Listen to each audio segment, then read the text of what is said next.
Welcome to the 2021 U.S. Open Championship. We are here in the interview area with six-time major champion Phil Mickelson. Phil, just start a little bit a reaction to the whirlwind of the last few weeks. It's been a really fun last few weeks, and it's exciting to have a major championship here where I grew up in San Diego at Torrey Pines, and then to come in to this event as the most recent major winner is special as well. But I'm really looking forward to the week and excited about the way this will showcase to the world what a great job everyone's done to get this course ready and how beautiful it is. Talk a little bit more about your love of San Diego, golf in this area, and again, playing a U.S. Open here. It's been a special place for me to grow up and play our high school matches, play a lot of golf out here as a municipal course. To make the course open to the masses is a special thing, and to have a major championship on that venue is exciting. So although it's a lot different than when I grew up 35 years ago, it still is a special site, and it's in remarkable shape. Much like, at Pebble, this is a course you guys see often, but talk about the differences of what you're seeing out here this week in terms of a U.S. Open setup. So when we play here at Torrey Pines, it's in February. The golf course is a lot wetter and plays a lot longer. What starts to come out are the subtleties and the nuances, and with the fairways being contoured as they are and being firm now, they're going to be more difficult to hit. You got to shape it into the fairways, and the greens are very challenging. There's a lot of pitch, a lot of contour, and as they get firmer, like we saw today from just a couple of days ago, they're significantly firmer than just last 2 days. It's very difficult to get it to some of the pin positions, and it's going to be a difficult test. It's as long as it is at sea level, it's going to be a difficult test, but it seems like the setup is pristine, and it's going to be a fun, fair, difficult challenge. We're going to go to Damon. Phil, this golf course has evolved quite a bit from when you first started playing it, and even since you first started winning here, but what knowledge can you lean on this week that might help you? So I feel like, what's happened for me is I spent so many hours as a kid that when the course was redesigned, all that local knowledge went away, and I really haven't come out here and spent a ton of time. It's hard to get a tee time out here, and when you do, it's a long round. So I don't spend a lot of time out here other than the farmers, and I really made an effort here, having the last week off, to spend time out here and really relearn the green. So I've spent a lot of hours out here on the greens last week to see if I can get that local knowledge again, and we'll see how it goes. But I had a lot of fun kind of relearning and spending a lot of time out here. What was your day like with Akshay Bhatia, another young left-hander who you've kind of taken under your wing? I mean, I love seeing left-handed golfers thrive, and yesterday, watching a young lefty win on tour for the first time was impressive, and Akshay's not far behind. I mean, he's a very impressive golfer, and I think he's going to have a lot of success in a long career. Right here. Hey, Phil. Tim spoke about just the self-belief you had before the PGA. When you win a tournament like that and you have that kind of confirmed, how much more does that grow after the fact? I mean, it's a big thing. It's one thing when you are playing at a certain level but not getting the results. It's very frustrating, and it's tough to be patient. But when you know that you're playing at a certain level and you are patient, and it finally does click like it did at the PGA, I felt like I'd been playing at that level for a couple of months, but I wasn't getting it out. And then when it all comes together at a perfect time like that was exciting to put it together. And I feel like, or I'm hopeful that some of the things that I had learned heading in will carry over and give me some more opportunities this summer, because I feel like I'm playing some good golf. And the tweet you had before the tournament about accepting failure really kind of took off after that and seemed to resonate with a lot of people. I was curious what your reaction was to seeing that after the fact. Well, it's challenging when, like I was saying, when you continue to work hard, do the right things, and see the progress but not get the results. It's very frustrating. And a lot of times people will stop or quit, and because they're just not getting out of it what they feel they're putting into it. But you kind of learn in plateaus, and when every now and then you might be working hard, doing the right things, and not getting any progress, and then all of a sudden you'll get a spike, and that spike came at the PGA, to where it all kind of comes together, and you put it all together, and it was at the right time, and you see, hopefully I'll continue to play at a new plateau, at a little bit higher level, because some things started to click. Camera all the way on the right. Did you raise your hand? Oh, sorry, not a camera, but Oh. apologies. I didn't know you were talking to me. So at the Ocean Course final round on Sunday on 16, I don't know that this got talked about a ton, but I think you hit at 366 off the tee there, which might have been the longest ball all weekend. You're up 2 strokes at the time. Some players might protect a little bit. Can you talk about the decision to go for it there, and if it reflects your confidence that your game is at right now in terms of that shot? The last 2 holes are really difficult at Kiawah, and I knew that there were going to be birdies there, whether it was from Louis or Brooks, and that to maintain that lead, I needed to make a 4. And fortunately, I hit a good drive. The fairway was wide enough; it was downwind, a little right to left, and I hit a good drive that rode the wind, and fairways were firm, and it got out there pretty good, where I was able to hit a 6-iron just over the back, and allowed for a pretty easy up and down 4. And that was a critical shot because, like I said, those last 2 holes are very difficult. And I drove it well that week. I mean, I drove it well, and when I did miss the fairway, it was just off the edge, and that was a big thing. It'll be a big thing here too. Right behind me, and then Doug. Hey, Phil. I have 2 things, kind of not really related. First of all, what did you do when you got back just to bask in Kiawah and whatnot with the Wanamaker? And is there any specific things you were able to do before you started getting back to it a little bit? Well, I came right home that night and celebrated with Amy the next couple of days, and then I went and played Colonial. And I took the weekend because I missed the cut. I took the weekend to kind of hang out and enjoy it. But then on Monday, I got back to work trying to get ready for this tournament. It's a unique opportunity because I've never won a U.S. Open. It's in my backyard. I have a chance to prepare properly, and I wanted to put in the right work. So I've kind of shut off all the noise. I've shut off my phone. I've shut off a lot of the other stuff to where I can kind of focus in on this week and really give it my best chance to try to play my best. Now, you always need some luck. You always need things to kind of come together and click. But I know that I'm playing well, and I just wanted to give myself every opportunity to be and play at my best. And so I started working Monday shortly thereafter. And just as a follow to that, you just spoke about that spike and kind of, you were waiting for that to come, and it came at Kiawah. What has that? Because obviously everybody looks at your win as a pretty unlikely win at Kiawah because of whatever the course setup, the drill. What has that done for you now as you walk into this week, regardless of where it's at, just in general with your form? Well, you just have those moments where you just kind of know that things have clicked or whatever. And I went out and had played a number of rounds of golf where the game just started to feel easy again. I was able to hit the ball and play. I was not hitting it close, making some putts. It just started to feel easy again. And when I went out on tour, I wasn't quite putting it together day in and day out like I was at home, but I knew it was just a matter of time. And so I had seen the progress. I knew that I was going to win again soon, but the results weren't telling anybody else that. So unless you were really playing and with me day to day, you wouldn't have seen the progress either. But it's exciting to be able to put it together like that when nobody expects it. Doug.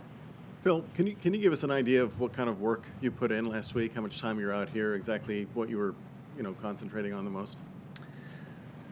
I put a lot of time in on the greens because even though they're not at tournament speed, I needed to kind of relearn and see the breaks and know what the ball does on these greens, because then when you see the way the ball rolls, you know where you have to be for your approach, and you know what kind of shot is the best shot to hit into certain approaches. And granted, I've played out here a bunch since the redo, but I really haven't spent a lot of time to learn the nuances, and I did that early last week. And secondly, I'm just curious, what exactly were you and Bryson doing on 18 when he was filming and you were flopping?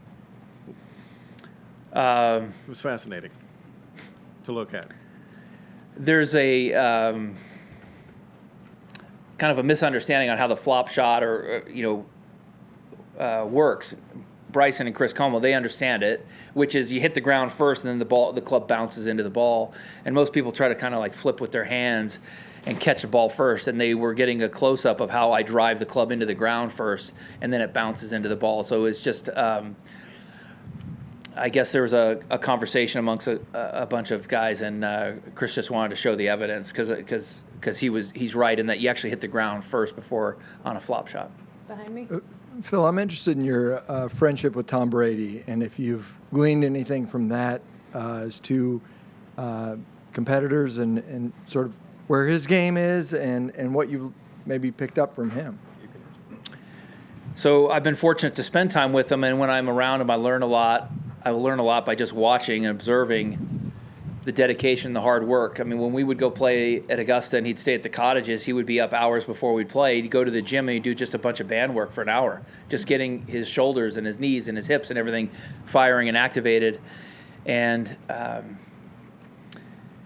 he's very disciplined in what he eats and recovery and taking the time to do the right things after the round and so forth. And it's inspiring to see, because when you see somebody do it and do what he's doing, which is play football at the highest level at an age that really nobody else has ever done it, it's inspiring and it's motivating. And then when you see it happen, it's much easier to do. Right here. Go ahead. Oh, I was just going to ask about his game. He obviously holed out on that shot when he was really down. I wonder if there were things you saw that sort of reflected the kind of competitor he is. So he played really well the back nine, and when we've played, he plays a lot better than what you saw in the front. He just hadn't been playing at that time, and so his game wasn't sharp, and he just didn't quite have it that day, and it almost made him more human because he excels at everything he does. To see him struggle like that was very humanizing. I thought it was a good thing. And then the back nine, he kind of clutched up and played and hit some shots, and we made a good move at it and ended up losing one up. But the way he can mentally slow down when things aren't going well and process it and then start to perform is another trait that you learn from him.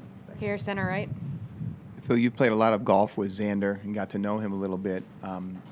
He's had a lot of second places. You've had some close calls, at least in this tournament before. Is too much made about him not winning and being in second? And how big a leap is it to be a top 5 in a major and win a major?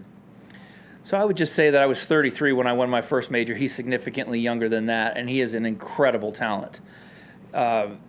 He's easily to see one of the best players in the world today, and his game is so complete with no weaknesses that I really get a lot out of playing with him and watching him how he does things. It's a little bit different in places than I do it, but I still learn from it. And I think he's just that rare talent. And like I say, when you learn in plateaus, when you get that spike, once he gets that spike, I think he's going to stay at that new level for a long, long time. And one other subject, what's your thoughts on arm lock putters? I don't really have any thoughts. I mean, it's been around for quite a while, and it works for some, and I think it's worth a try. For a lot of guys, it's not really for me, but I think it could really work for a lot of people. I don't know. Behind me. Phil, could you give us your best story about 2008, the first 2 rounds where you had that 1, 2, 3 pairing? I mean, I know it was a bit of a zoo out there with Adam and Tiger, but you got a good little story for us from those 2 days? I don't have any particular funny stories. I remember the Tiger bogey or double bogey the first hole, and I think he did it both days and still won the tournament. And I thought that was pretty inspiring, the way he didn't let that affect him. He stayed to his game plan, stayed focused, stayed patient, and ended up kind of picking his spots where he could get a shot back here or there, and he did, and he ended up winning. I mean, that's impressive. See, that Friday afternoon when he made that little run, it just seemed mental out there. I was here as a young spectator myself. I don't really remember the run. I don't remember a lot about that. It was 13 years ago, and I don't remember the details of it. Yeah. Thanks, mate. Final 3 here on the right in the green. Phil, what kind of advice do you give Akshay playing in his first major in that practice round today? Not too much. I mean, he has as many questions for me as I have for him. You know, I'm curious how he does things too, because he's got a lot of club head speed, a lot of strength, a lot of shot making.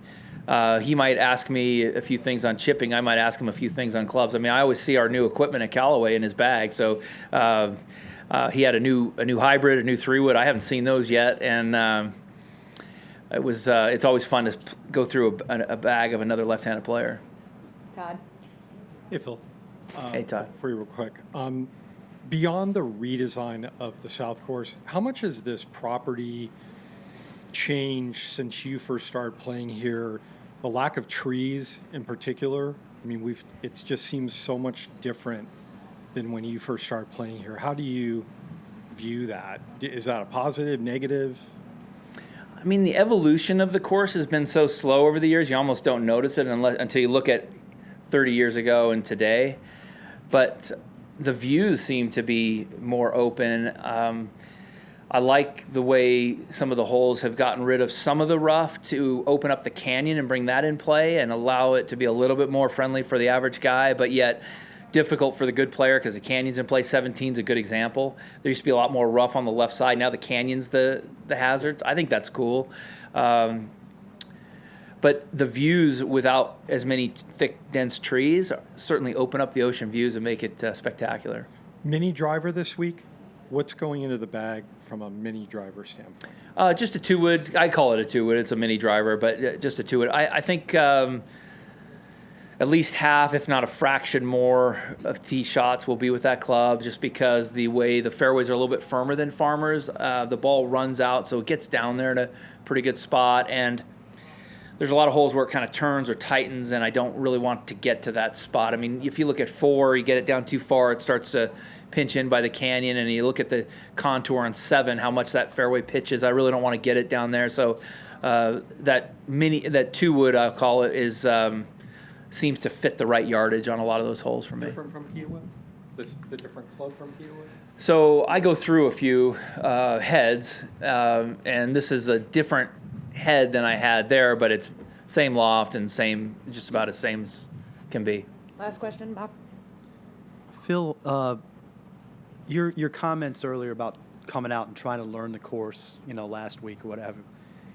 Is it fair to say that you maybe fought that a little bit over the years after the redesign? I mean, did you just not want to take that on? Were you stubborn, or how do you? Yeah, maybe. I don't know. There's a proper way to play here. I mean, Tiger's won here 8 or 9 times, and there's a proper way to play here to each pin, and I just have tried to do too much in the past. And I felt like if I could learn the greens and know what a lot of the 30 and 40-foot putts do, then I don't have to try to get it into these tiny little shelves, and I can make easy pars and make a few of the longer putts. That was kind of my thought process. And that will hopefully allow me to play it a little bit more stress-free, so I'm not trying to take on too much. Also, a typical thing of Rees Jones is that every bunker, the green goes away. So there's wherever a bunker is, the green is pitched away, and so you really can't short side yourself because you can't get it up and down out of those bunkers that are pitched away. Now, most on tour, the average course we play, if you were to have a bunker shot, it's 10 yards. That's the average shot, 30 feet, right? So, but here, because of the way it angles away, it's 15 yards. So it's a little bit longer bunker shot than what we would average on in any other golf course. That also makes it harder to stop it on those short side shelves. So knowing to play away from the pin, or being able to play away from the pin, give myself 30 or 40 feet, if I know the break, if I know the read, and believe I can make it, then I'm more inclined to not force the issue and not press. That was my whole thought process. Also the idea that, this is obviously it's your home, but after you became a pro, would there have been any instances when you're coming out here to play in between tournaments, here at Torrey Pines? I mean, obviously you've got your home course, other places to practice. It's crowded. So, I mean, I'm just trying to get a sense for, is it a place you really have played a lot in the last 20 some odd years since. No, it's not. I mean, I don't play it other than the tournament. Right. Yeah, I play the tournament week, and then we're still playing the other course, so I try to play practice rounds over there. So I haven't really, and I've only played kind of half the days a lot of times here too. So I haven't spent as much time on here as I should to really know it until recently. Thank you. Thanks for your time, Phil. Good luck Cool. this week. Thanks, guys.